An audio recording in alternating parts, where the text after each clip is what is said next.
Hello guys, good morning and welcome to the Vedant Education. This is class 11 Science Chemistry.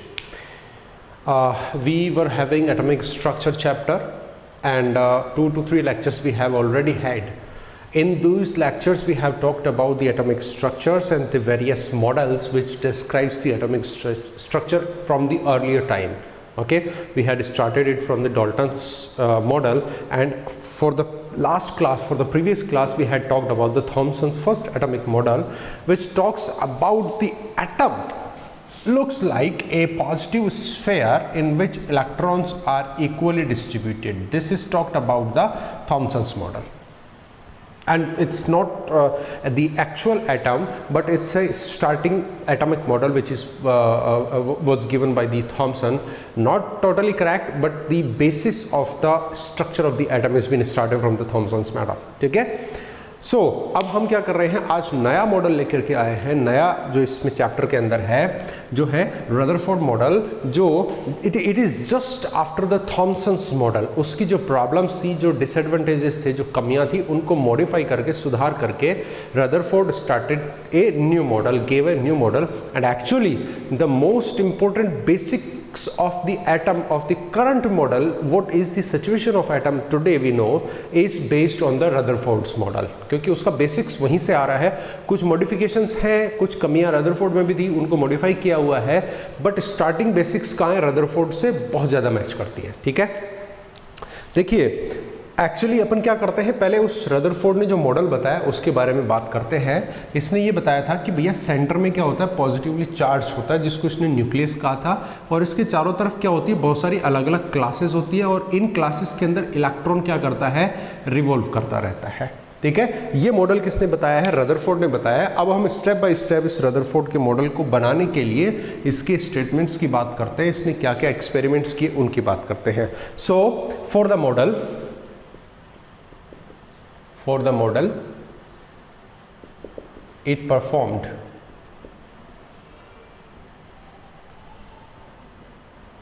an experiment. ठीक है, इसने experiment किया, observe किया and conclude किया कि एटम लुक्स लाइक दिस. समझ में आ रही है आपको बात? तो देखिए इसका एक्सपेरिमेंट है gold foil scattering, gold foil scattering experiment. ये इसने किया, वो हम समझेंगे. उसने क्या ऑब्जर्व किया वो समझेंगे, और फिर क्या कंक्लूड किया उसकी अपन बात करने वाले हैं. ओके, देखिए he took a gold foil and bombard alpha particles on it. उसने क्या किया, एक बहुत ही थिन गोल्ड फॉइल ली. ठीक है ना, थिन गोल्ड फॉइल जिसका डायमीटर या जिसकी आप थिकनेस की बात करेंगे ना, that is only and only 0.00004 centimetres. Okay, इतनी पतली इसने क्या की है, एक गोल्ड फॉइल ली है और उस पर बॉम्बार्डमेंट की है, किसकी, अल्फा पार्टिकल्स की. And so the alpha particles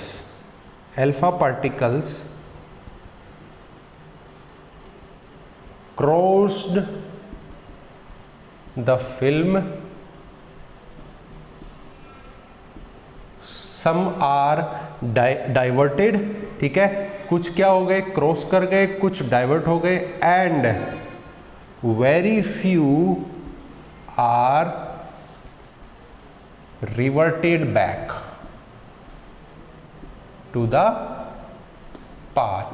जिस रास्ते से आ रहे थे उसी रास्ते में क्या हो गए, कुछ बहुत ही कम क्या हो गए, रिवर्ट हो गए, मतलब वापस से घूम लिए, उधर ही चले गए जिधर से वो आए थे. बोलिए इतनी बात समझ में आई?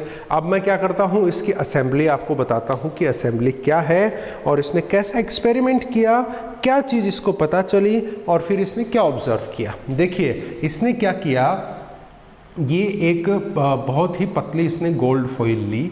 ठीक है, ये बहुत ही पतली एक गोल्ड फॉइल है बच्चों. ठीक है, चलिए अपन गोल्ड फॉइल को थोड़ा आगे लगाते हैं. यहाँ पे मैं इसको लगा रहा हूँ. This is splitting.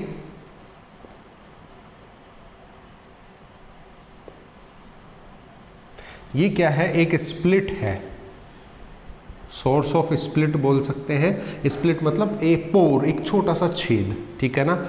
और यहाँ पे इसने लगाई है एक थिन गोल्ड फॉइल, और इस गोल्ड फॉइल के चारों तरफ इसने क्या कर रखा है, चारों तरफ इसने क्या रखा है, एक जिंक का स्क्रीन लगा हुआ है, जिंक सल्फेट का स्क्रीन लगा हुआ है, ठीक है। This is the screen of zinc sulphate. See, ये क्या कर दिया इसने, जिंक सल्फेट का स्क्रीन लगा दिया है। Okay, I am trying to just darken it out.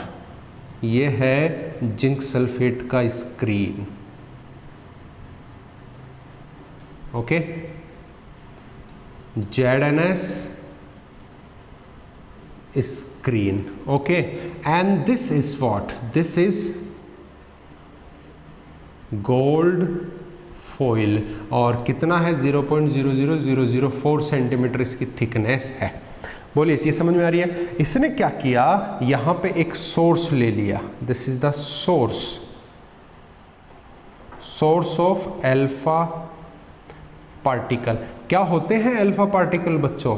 Alpha particle होता है 2+, हीलियम का 2+ एटम को ही हम क्या कहते हैं, अल्फा पार्टिकल कहते हैं। ध्यान देना भैया, मैं अल्फा पार्टिकल किसको बोल रहा हूँ, He2+ को बोल रहा हूँ। हाइड्रोजन हीलियम, हीलियम होता है He2 4, इसका एटॉमिक नंबर कितना होता है 2, तो इसमें प्रोटॉन कितने 2, इलेक्ट्रॉन कितने 2। अभी अभी हमने बात करना है कि भैया जितना एटॉमिक नंबर होता है उतना ही प्रोटॉन नंबर होता है, और अगर ये न्यूट्रल है तो जितने प्रोटॉन उतने ही इलेक्ट्रॉन। तो इसमें 2 प्रोटॉन है और 2 ही इलेक्ट्रॉन्स हैं। और अगर मैं क्या करूं, इन दोनों इलेक्ट्रॉनों को निकाल दूं, इन दोनों इलेक्ट्रॉनों को निकाल दूं, तो हीलियम क्या हो जाएगा, 2+ चार्ज हो जाएगा ना, क्योंकि इलेक्ट्रॉन 2 निकलेंगे तो 2+ चार्ज हो जाएगा।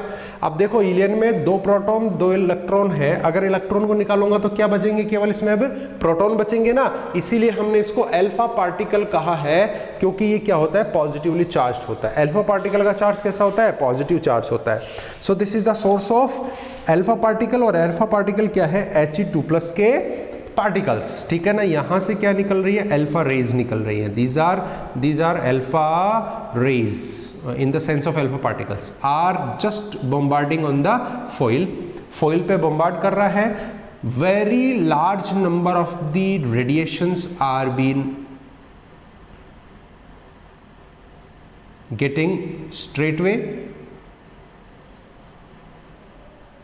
ओके, और कुछ क्या हो गई है, सेम डायरेक्शन में हो गई है। देखिए, रिवर्टेड एट 180 डिग्री, ठीक है ना।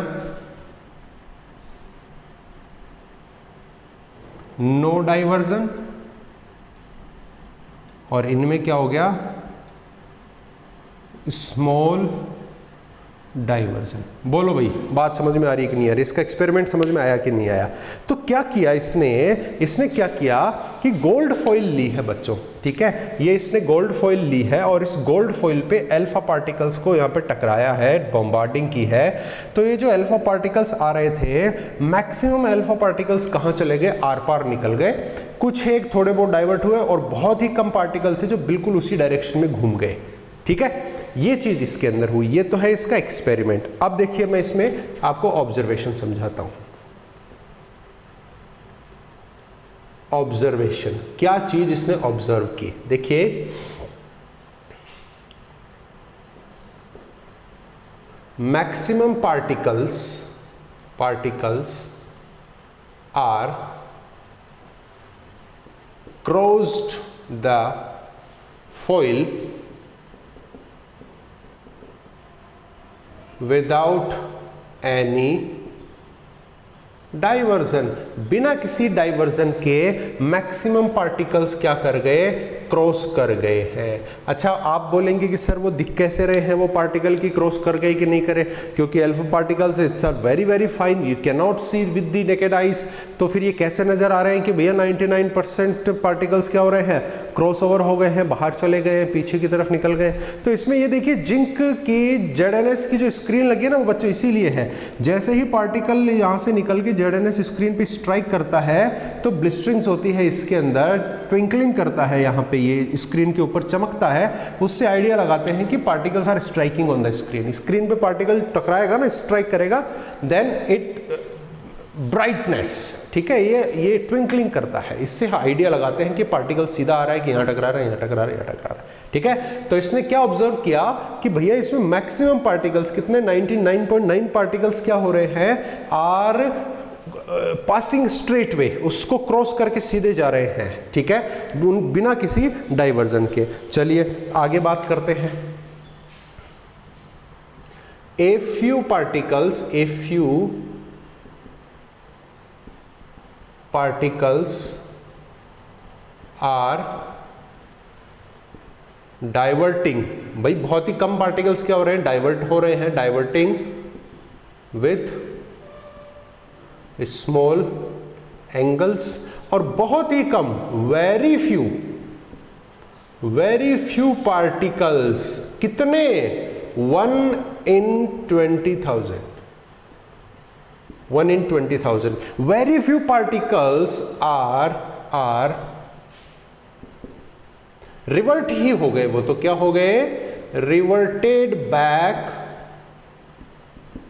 इन सेम पाथ। एंगल कितना हो जाएगा, 180 डिग्री के एंगल पे जैसे ही वो घूमेंगे, ये वाले पार्टिकल्स ये इधर जा रहे हैं ना, तो ये क्या हो गए, 180 डिग्री के एंगल पे वापस उसी डायरेक्शन में घूम गए जिधर से वो आ रहे थे। Deflection with the large angles, ठीक है, या हम ये कह दें कि ये लोग उसको पास नहीं कर सके, वापस उसी डायरेक्शन में घूम गए। ये देखने की बात है, सोचने की बात है।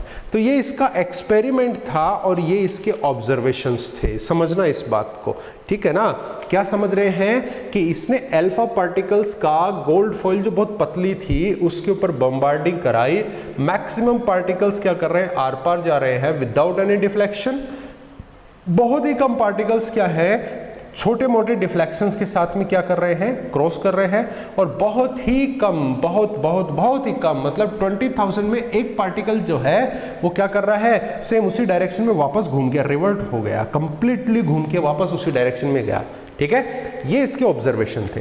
अब देखना बच्चों, ऑब्जर्वेशन से इसने क्या दिया, कंक्लूजन दिया, भैया निर्णय दिया इसने कि भाई मुझे क्या लगता है। रदरफोर्ड ने कहा कि मुझे क्या लगता है वो सुनिए।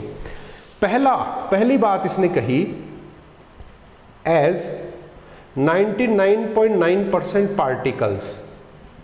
पार्टिकल्स आर नॉट डाइवर्टिंग, वो क्या नहीं हो रहे हैं, डाइवर्ट नहीं हो रहे हैं।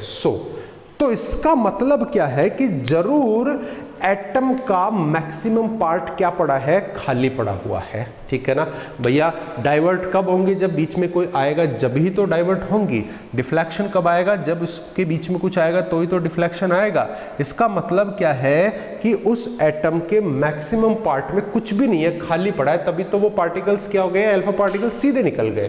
तो और कितने निकले, मैक्सिमम लगभग सारे निकल गए ना, 99.9% पार्टिकल सीधे निकल रहे। इसका मतलब क्या है, a large space of the atom is vacant, ठीक है। As 99.9 particles are not diverting, so almost part of atom is vacant. ये बात इसने बोली कि इसका मतलब है कि एटम का लगभग पार्ट खाली पड़ा हुआ है, या एक बहुत बड़ा पार्ट क्या है, खाली है, ठीक है। इसके बाद में देखिए, फिर दूसरा जो इसका ऑब्जर्वेशन था उसके ऊपर हम बात करते हैं कि ये आपके पास में बहुत ही कम पार्टिकल क्या हो रहे हैं, कुछ एंगल्स पे डिफ्लेक्ट हो रहे हैं। इसका मतलब अल्फा पार्टिकल पॉजिटिव है तो वो डिफ्लेक्ट क्यों होंगे, जरूर कोई पॉजिटिव आ गया उसी से तो डिफ्लेक्ट होंगे। पॉजिटिव ये ऐसे आ रहा है, ये पॉजिटिव है तो इससे आकर के यू घूम गया, क्योंकि पॉजिटिव से के नजदीक नहीं जा सकता ना, रिफ्लेक्शन होता है, रिपल्सन होता है। इसलिए इसने क्या कहा, as few particles are diverted, so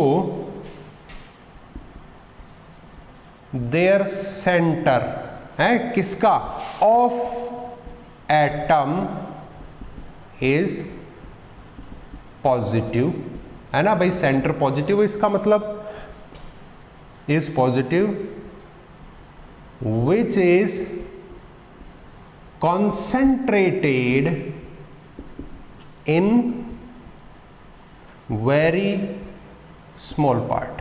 मतलब वो जो पॉजिटिव चार्ज है वो उसके सेंटर में बहुत छोटी सी जगह पर है, तभी तो इतना बड़ा आपने फॉइल लिया है और केवल एक छोटी सी जगह के पार्टिकल ही डाइवर्ट हो रहे, बाकी सब आर पार जा रहे हैं। इसका मतलब क्या है कि पॉजिटिव चार्ज है उसके सेंटर में है और वो क्या है, बहुत ही छोटा है, इसीलिए तो केवल कुछ पार्टिकल ही क्या हो रहे हैं, डाइवर्ट हो रहे हैं, बाकी तो सीधे जा रहे हैं। इसलिए क्या कहा कि भैया इसका सेंटर जो है वो पॉजिटिवली चार्ज है, क्योंकि पॉजिटिव चार्ज पार्टिकल क्या कर रहे हैं, डाइवर्ट कर रहे हैं, इसलिए इसका सेंटर क्या है, पॉजिटिव है। लेकिन वो क्या है, कॉन्सेंट्रेटेड है बहुत छोटे जगह के ऊपर।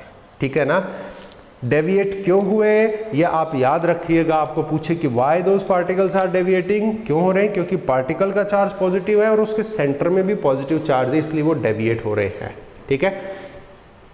इसके बाद में देखिए ये क्या कह रहा है कि जो आपके पास में ये जो पॉजिटिवली चार्ज्ड पार्टिकल का जो सेंटर है वो क्या होता है, हैवी मास का होता है, जिसका वॉल्यूम क्या है, बहुत ही कम होता है। This positive charge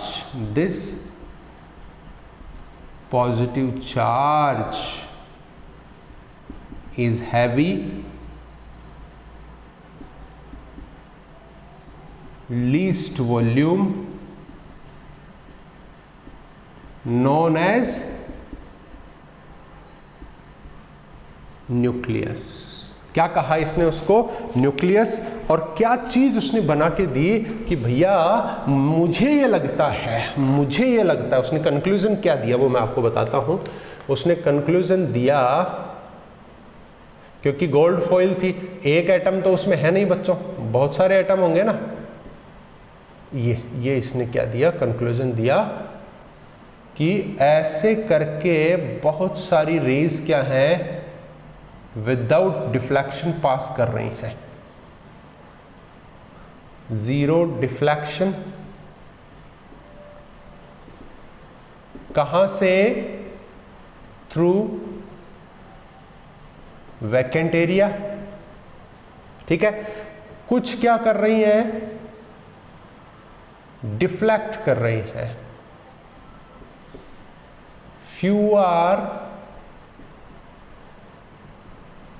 deflected from positively charged center। ठीक है। ऐसे मत समझना कि ये पूरा एक एटम है उसमें जगह जगह पॉजिटिव है, नहीं, ये एक एटम था उसका पॉजिटिव है, ये दूसरे का है, तीसरे का, चौथा, पांचवा, बहुत सारे, क्योंकि भैया एक फॉइल लिए तो उसमें 1 2 3 4 एटम नहीं होंगे, millions billions of the atoms are present in a foil which is been taken by the Rutherford. समझ में आ रही है क्या बात। ठीक है। और अगर आप कहते हैं कि भैया फिर वो कौन है जो सीधा वापस से घूम गया उसी डायरेक्शन में, this is the particle which is diverting in the same direction. ठीक है। डाइवर्जन 180 डिग्री पे डाइवर्जन हो रहा है, वो वाला पार्टिकल है ये। ठीक है। अब देखिए, अब इसने ये क्या किया है, इसने ये कंक्लूजन दिया है। इस कंक्लूजन के बाद में इसने क्या कहा है कि बहुत ही कम पार्टिकल क्या कर रहे हैं, स्ट्रॉन्ग डिफ्लेक्शन फील कर रहे हैं। इसका मतलब क्या है, nucleus is a rigid and alpha particles are just repelling from that. और उसी को उसने क्या कहा है, न्यूक्लियस कहा है। ठीक है। उसी को उसने क्या कहा, न्यूक्लियस कहा।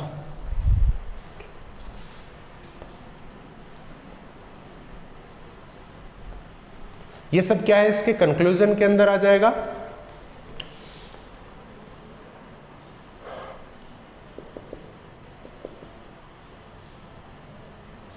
न्यूक्लियस इज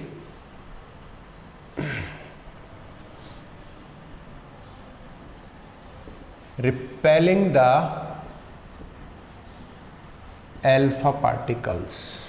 ठीक है। ये सब उसने कंक्लूजन दिए। ठीक है। जैसा अपन ने शुरुआत के अंदर एटम की स्ट्रक्चर बना करके देखा, उसी के हिसाब से इसने क्या दिया है, अपने मॉडल के कंक्लूजन्स दिए कि भैया इस टाइप से वो मॉडल होना चाहिए, इस टाइप से उसके सेंटर में पॉजिटिव होना चाहिए, जिसका वॉल्यूम बहुत कम है, क्योंकि बहुत कम वॉल्यूम मतलब बहुत ही कम पार्टिकल्स वापस 180 डिग्री पे डाइवर्ट हो रहे हैं। इसका मतलब क्या है, जो डाइवर्ट करने वाला पॉजिटिव चार्ज है that is occupying very very less या वेरी वेरी स्मॉल वॉल्यूम। ठीक है। अब आएगा इसका मॉडल या एप्लीकेशंस। एक्चुअल में फिर इसने मॉडल कैसा बोला, क्या बोला, वो चीजें, ठीक है। एक्चुअल में मॉडल ही चल रहा है, लेकिन अभी ये क्या है, इसके ऑब्जर्वेशन और कंक्लूजन थे बच्चों। अब अपन बात करेंगे इसके एप्लीकेशंस पे, मतलब कि इसने इस एक्सपेरिमेंट को यूज करके एटम के बारे में क्या कहा, ठीक है। Let us talk about applications of the model. इस मॉडल की एप्लीकेशंस, जो मेन बातें हैं वो इसके एप्लीकेशंस में ही हैं, आप इस पे फोकस करना है, इसको नहीं छोड़ना है, ओके। तो इस स्कैटरिंग एक्सपेरिमेंट के बिहाफ पे इसने क्या कहा, मॉडल, क्या एटॉमिक मॉडल इसने दिया था, ये देखिए, ठीक है। देखिए इसने क्या कहा, पहला, an atom have heavy centre, जो क्या है, पॉजिटिवली चार्ज्ड है, which have proton and neutron. इसको क्या बोला उसने, न्यूक्लियॉन्स बोला है, and it is known as nucleus, ठीक है। कि जो इसने हैवी मास का जो सेंटर बोला था, उसको इसने positively charged heavy mass nucleus बोला। इसमें कौन है, प्रोटॉन और न्यूट्रॉन है, जिनको इसने कलेक्टिवली न्यूक्लियॉन्स कहा है, ठीक है।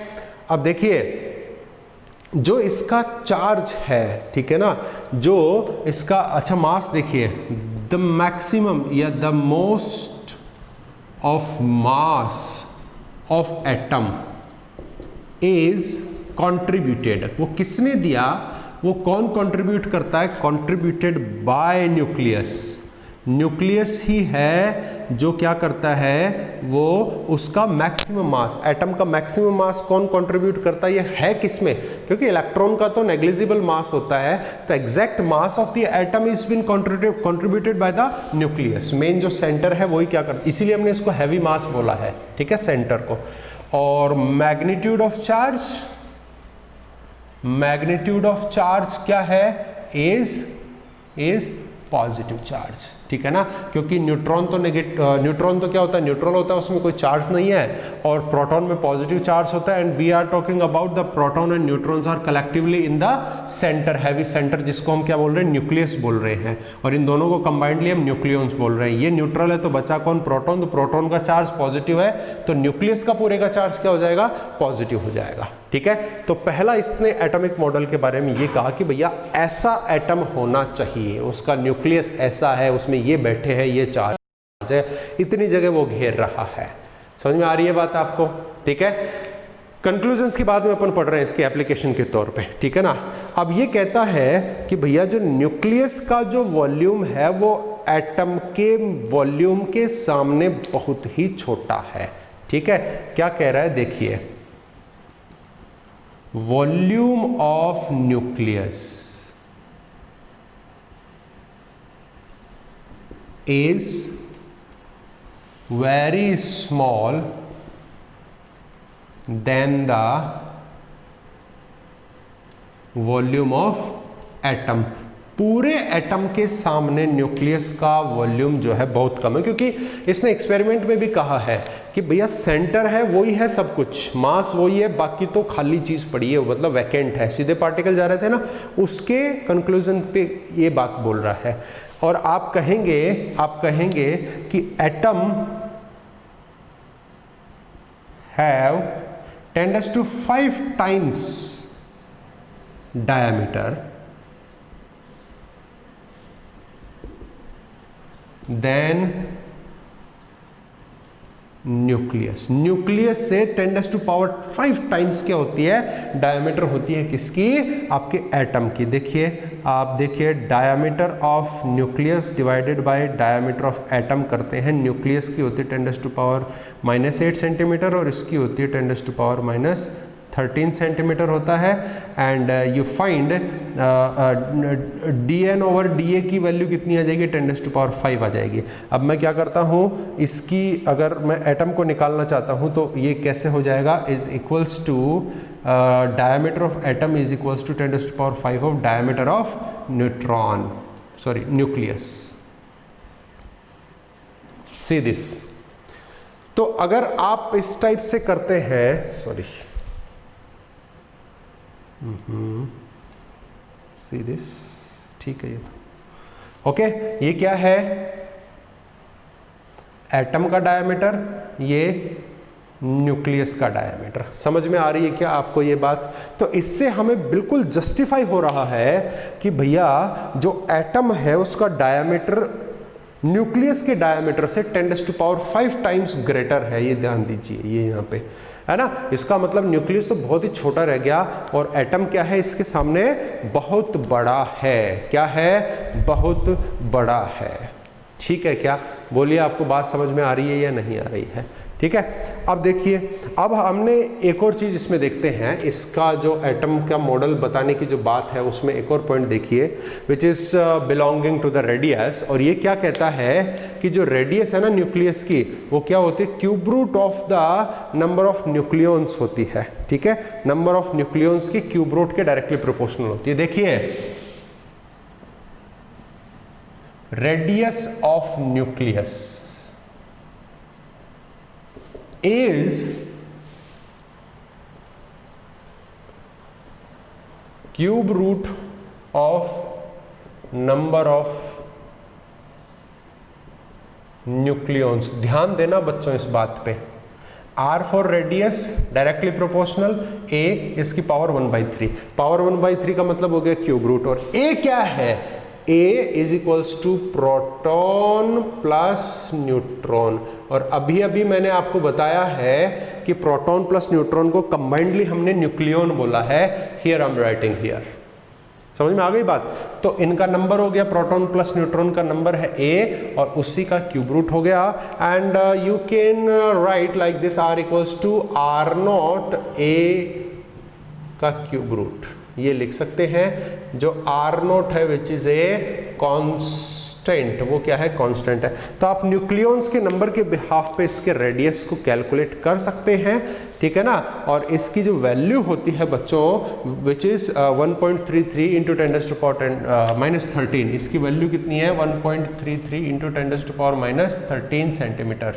या कांस्टेंट है, इसको ऐसे रहने दीजिए। अगर इसका वैल्यू आप पुट करते हैं then R will be equals to 1.33 into 10⁻⁻13 और A का cube root centimetres. This is the radius of any nucleus. किसी भी न्यूक्लियस का रेडियस आप इस टाइप से निकाल सकते हैं। ध्यान देना बच्चों, वो किसकी रेडियस है?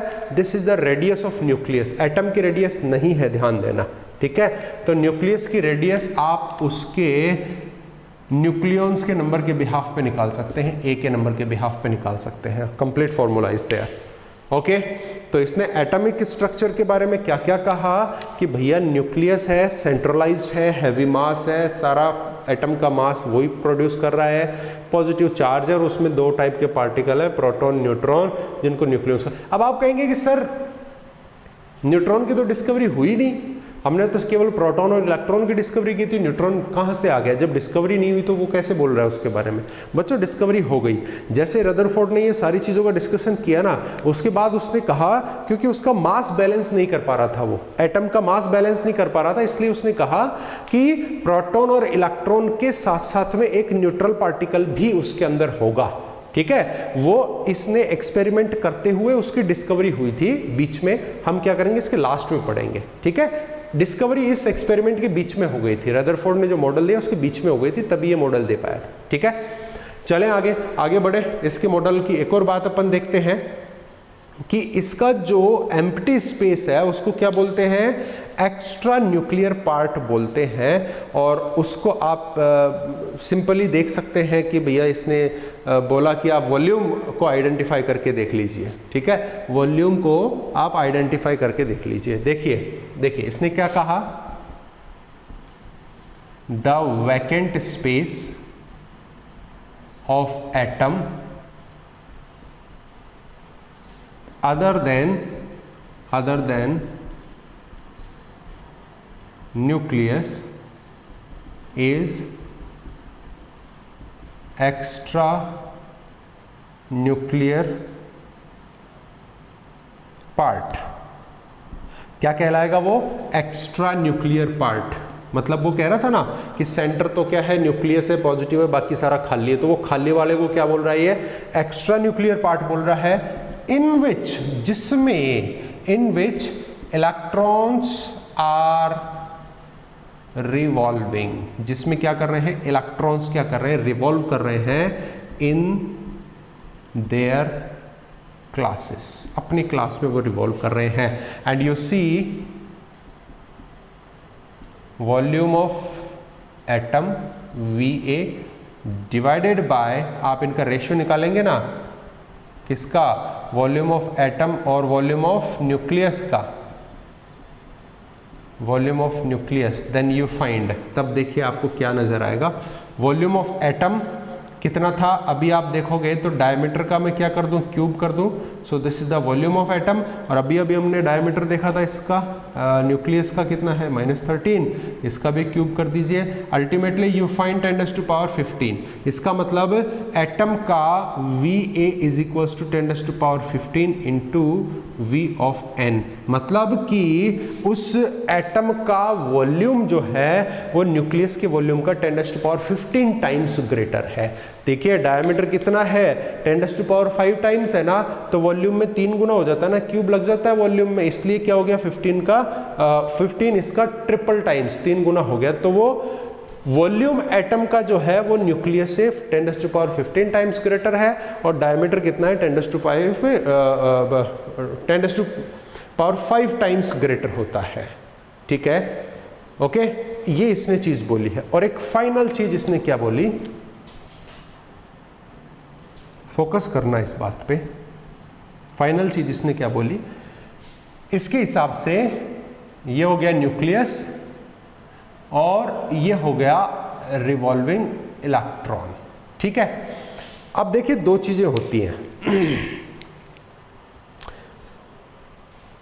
जैसे कोई भी सर्कल है, सपोज कीजिए कि सर्कल है ना, सर्कल के चारों तरफ आप कोई व्हीकल चलाते हैं, गाड़ी चलाते हैं, तो वो गाड़ी क्या होती है? बाहर की तरफ, सर्कल से दूर की तरफ गिरने की कोशिश करती है। ठीक है ना, वो गाड़ी क्या करती है? सर्कल से दूर की तरफ गिरने की कोशिश करती है। इसको हम क्या बोलते हैं? सेंट्रीफ्यूगल फोर्स बोलते हैं। ठीक है, क्या बोलेंगे? सेंट्रीफ्यूगल फोर्स बोलते हैं। मैं यहाँ पे लिख ही देता हूँ, ठीक है ना बच्चों, समझिएगा। तो सेंटर से दूर जाने का फोर्स होता है सेंट्रीफ्यूगल फोर्स। सेंटर से दूर जाने का force centrifugal force.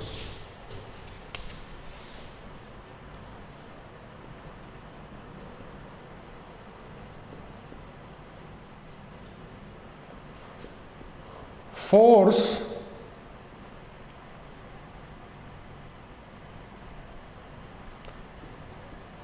Far from the centre. ठीक है ना, या आप लिख सकते हैं force throwing from the centre is centrifugal. ठीक है, और दिस इज सेंट्रीफ्यूगल फोर्स। बोलो समझ में आ रही है कि नहीं आ रही है बात? और एक होता है आपका न्यूक्लियर अट्रैक्शन फोर्स। ये दो फोर्सेस की उसने बात की। ये क्या होता है? Attraction of negative electron towards positively charge centre. ठीक है, और इन्हीं के बिहाफ पे उसने क्या कहा? उसने कहा the revolving electron is stable because the centrifugal force ठीक है, क्योंकि सेंट्रीफ्यूगल फोर्स क्या है, सेंटर से दूर फेंकने वाला, क्योंकि इलेक्ट्रॉन एक पार्टिकल है और वो घूम रहा है तेजी से एक सेंटर के चारों तरफ, तो उसको एक फोर्स दूर फेंकेगा, बाहर फेंकेगा।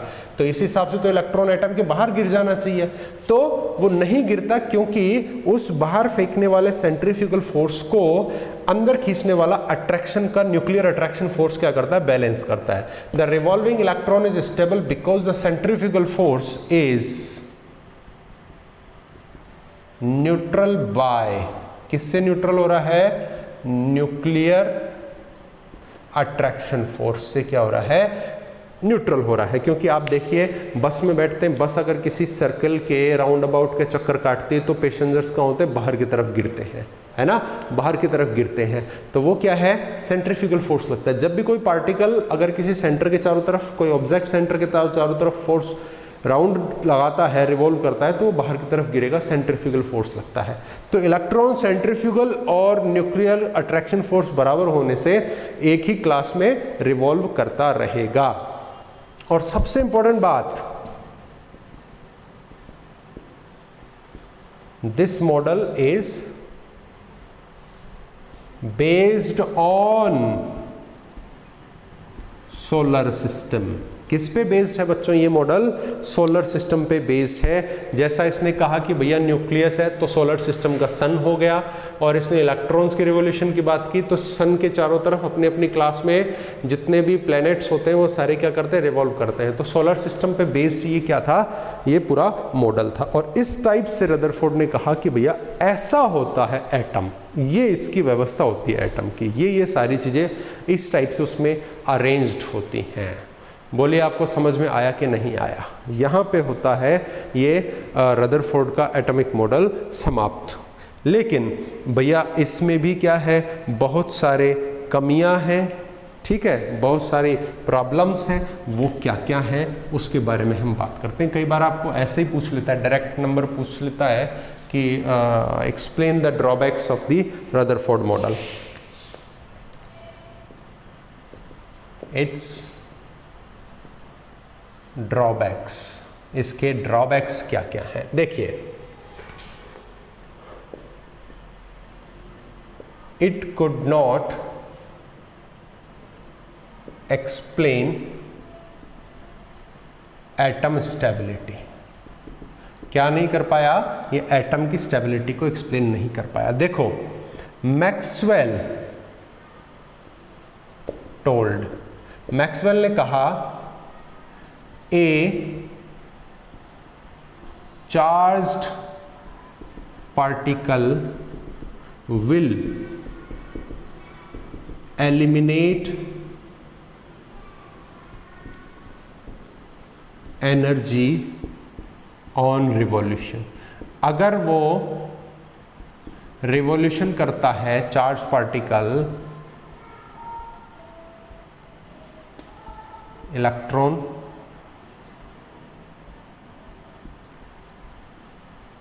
एनर्जी एमिशन, है ना।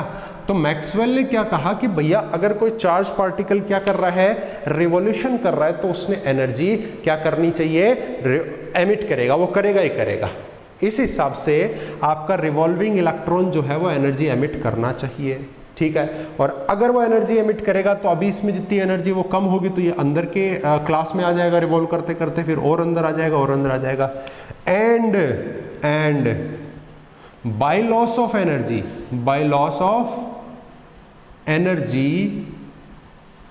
electron will be dropped, कहाँ, will be dropped in nucleus through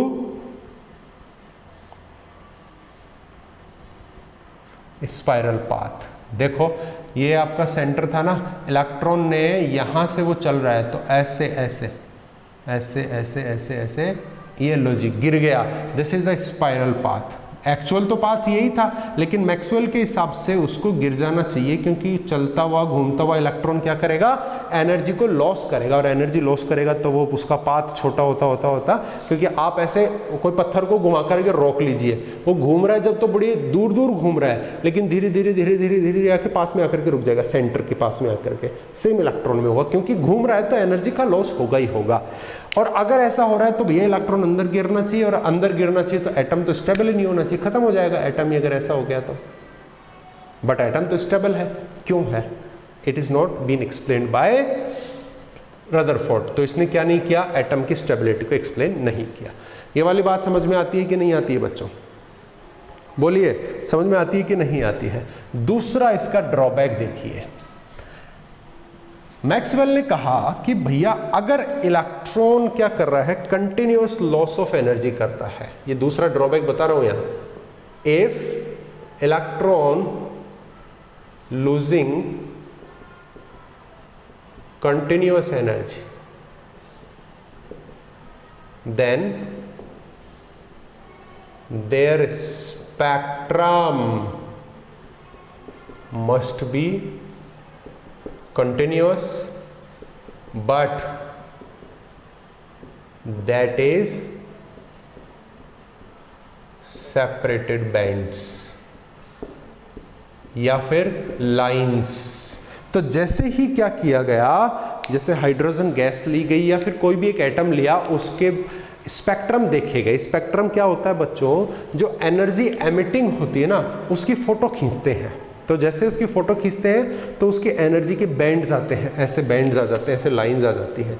this is the spectrum, ठीक है। यह है उस एमिटेड एनर्जी की फोटो। तो फोटो कैसी आई, ऐसी डिसकंटिन्यूड आई, सेपरेटेड या डिसकंटिन्यूड लाइंस के फॉर्म में आ रही है, ठीक है। और ये कह रहे हैं कि भैया एनर्जी क्या होगी, कंटिन्यूअसली जा रही है। जैसे बस कंटिन्यूस जा रही है तो वो कैसा आना चाहिए, बिल्कुल ब्लैक या बिल्कुल ब्राइट स्पेक्ट्रम आना चाहिए, लाइंस नहीं आनी चाहिए उसमें। समझ में आ रही है बात? तो स्पेक्ट्रम कैसा था, डिसकंटिन्यूड था। तो वो नहीं बता पाया कि भैया अगर एनर्जी कंटिन्यूअसली लॉस कर रहा है वो, तो फिर स्पेक्ट्रम को भी कंटिन्यूअस ही आना चाहिए। वो टुकड़ों में क्यों है, वो छोटे छोटे लाइंस में क्यों बटा हुआ है, वो बैंड्स में क्यों बटा हुआ है, वो इसको भी एक्सप्लेन नहीं कर सका। अब चिंता ना करें, जो ये स्पेक्ट्रम है इसको हम पढ़ेंगे, आगे चल के पढ़ेंगे, डोंट वरी अबाउट इट, ठीक है। तो अब आपके सामने क्या आ गया है कि भैया ये दो इसके ड्रॉबैक्स आ गए हैं। तो आज हमने रदरफोर्ड का मॉडल पढ़ा है और इसके ड्रॉबैक्स तक हमने बात की है। मीनवाइल रदरफोर्ड के मॉडल के साथ साथ में ही, और इससे लगभग पहले ही क्या हो गया था, न्यूट्रॉन की डिस्कवरी हो गई थी गाइस, ठीक है। हालांकि हमने बीच में उसका डिस्कस नहीं किया, इसके बाद में हम उसका डिस्कस करेंगे, ठीक है। चलिए, thank you very much for the class. Tomorrow we will talk about, in the next class we will talk about some definitions and the discovery of neutron. Okay, चलिए guys, thank you very much for the time for the next class.